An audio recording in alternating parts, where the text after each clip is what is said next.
எல்லாருக்கும் வணக்கம். எல்லாரும் எப்படி இருக்கீங்க? இன்னைக்கு என்னோட ரொட்டீன் எப்பவும் போல ஸ்டார்ட் ஆயிடுச்சு. இன்னைக்கான ஒரு சின்ன பதிவு என்னன்னா, நிறைய டைம் வந்துட்டு எல்லாருமே வேலைக்கு போறாங்க, நம்ம மட்டும் தனிமையா இருக்கிறோம் அப்படின்ட்டுலாம் நான் நிறைய ஃபீல் பண்ணியிருக்கேன். ஆனால் அந்த தனிமை தான் உங்களை ஒரு ஒரு விஷயமா பண்ண வைக்கும். அந்த தனிமை தான் உங்களை ஒன்றுனா யோசிக்க வைக்கும். அது என்னோட வாழ்க்கையிலுமே பார்த்தீங்கன்னா நிறையவே நடந்திருக்கு. ஏன்னா நான் எல்லாரையும் பசங்களை ஹஸ்பண்டை வேலைக்கு ஸ்கூலுக்குன்ட்டு அமுச்சு விட்டுட்டு நான் என்ன பண்ணுவேன்னா தனிமையில் யோசிப்பேன்.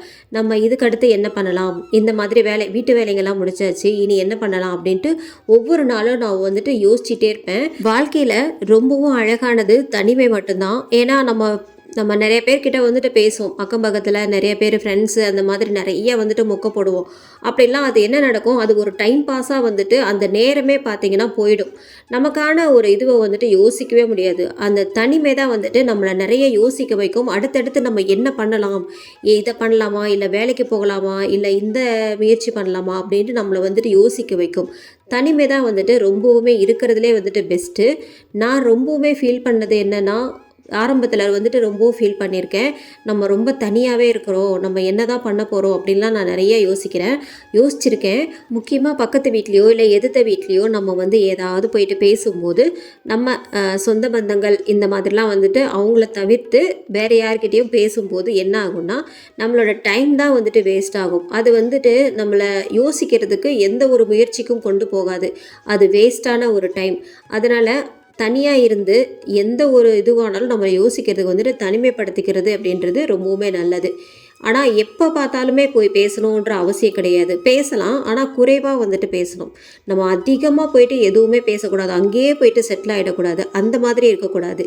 ஏன்னா பேசலாம், ரொம்பவும் கம்மியாக தான் பேசணும். யாருக்கிட்டையா இருந்தாலும் சரி, எதுவாக இருந்தாலும் சரி. இப்போது பேசுகிறதுனால என்ன ஆகும் அப்படின்னா, ஒருத்தர் உங்ககிட்ட எதுவுமே கேட்கவே மாட்டாங்க, ஆனால் அதுக்குள்ளே நீங்கள் ஒரு ஆலோசனை சொல்லுவீங்க. அதை அவங்கள ஏற்றுக்கவே மாட்டாங்க. ஒரு மாதிரியாக சீப்பாக நினைப்பாங்க. ஃபஸ்ட்டு அவங்க நீ சொல்லு, எனக்கு ஹெல்ப் பண்ணு அப்படின்னு அவங்க கேட்டதுக்கு அப்புறம் தான் நீங்கள் சொல்லணுமே தவிர, அவங்க எதுவுமே கேட்காததுக்கு முன்னாடி நீங்கள் இப்படி பண்ண அதை அப்படி பண்ணன்ட்டு நீங்கள் சொன்னீங்க அப்படின்னா அங்கே உங்களுக்கு மரியாதையே இருக்காது. எந்த இடத்துலையுமே நம்ம குறைவாக பேசுறது ரொம்ப ரொம்ப நல்லது. இன்றைக்கான ரெசிபி என்னென்னு பார்த்துடலாமா? இன்றைக்கி சிக்கன் குழம்பு எப்படி பண்ணுறதுன்னு பார்க்க போகிறோம். இதுக்கு ஒரு 3 டேபிள் ஸ்பூன் நல்லெண்ணெய் சேர்த்துக்கோங்க. ஒரு 3 கிராம்பு, 2 ஏலக்காய், ஒரு சின்ன துண்டு பட்டை, இது கூடவே வெங்காயம் ஒரு 2 பெரிய வெங்காயம் பொடியாக நறுக்குனது, இதை சேர்த்துக்கலாம். சேர்த்துட்டு இது கூட ஒரு பச்சை மிளகாய், ஒரு கொத்து கருவேப்பிலை, வெங்காயம் நல்லா பொன்னிறமாக நமக்கு வதங்கினதுக்கப்புறமா இது கூடவே இஞ்சி பூண்டு பேஸ்ட்டு சேர்த்துக்கோங்க. இஞ்சி பூண்டு நல்லா பச்சை வாசனைலாம் போனதுக்கப்புறமா இது கூட தக்காளி, கொஞ்சமாக உப்பு சேர்த்துட்டு நல்லா மிக்ஸ் பண்ணிக்கோங்க.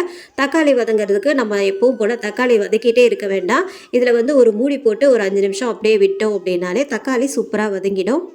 நான் எப்போ நான்வெஜ் பண்ணாலும் நல்லெண்ணெயில் தான் செய்வேன். நல்லெண்ணெய் சேர்த்து செஞ்சிங்கன்னா ரொம்பவும் டேஸ்ட்டு சூப்பராக இருக்கும்.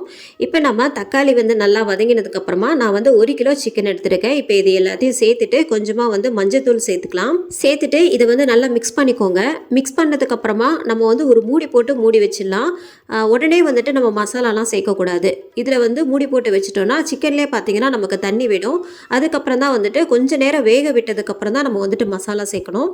இப்போ நமக்கு பார்த்தீங்கன்னா சிக்கன்லேயே நல்லா தண்ணி விட்டுருக்குது. நான் தண்ணி எதுவுமே சேர்க்கவே இல்லை. இப்போ கறி பார்த்தீங்கன்னா ஒரு 1/4 வெந்திருக்குது. இதில் ஒரு 2 டேபிள் ஸ்பூன் குழம்பு தூள் சேர்த்துக்கிறேன். சேர்த்துட்டு இதை நல்லா மிக்ஸ் பண்ணிக்கோங்க.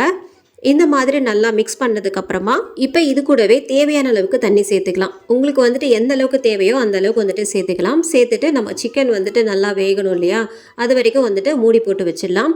இப்போ நல்லாவே கொதி சிக்கனும் பார்த்தீங்கன்னா நல்லாவே வெந்துடுச்சு.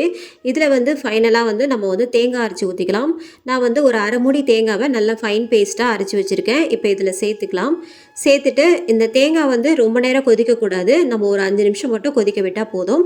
இப்போ இதை நல்லா மிக்ஸ் பண்ணிவிட்டு நம்ம மூடி போட்டு வச்சிடலாம். நான் சிக்கனில் எந்த ஒரு கரம் மசாலாவோ இல்லை கறி மசாலாவோ எதுவுமே சேர்க்கவே மாட்டேன். இந்த வீடியோக்காகன்னு சொல்லலை, எப்போவுமே இந்த கடையில் விற்கிற மசாலா எதுவுமே சேர்க்க மாட்டேன். இந்த குழம்பு தூள், இந்த பட்டை, லவங்கம் இது மட்டும் தான் சேர்ப்பேன்.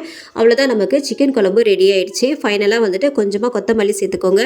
இந்த விலாக் உங்கள் எல்லாருக்கும் பிடிச்சிருக்குன்னு நினைக்கிறேன். அடுத்து ஒரு நல்ல விலாகில் பார்க்கலாம். அது வரைக்கும் பாய்.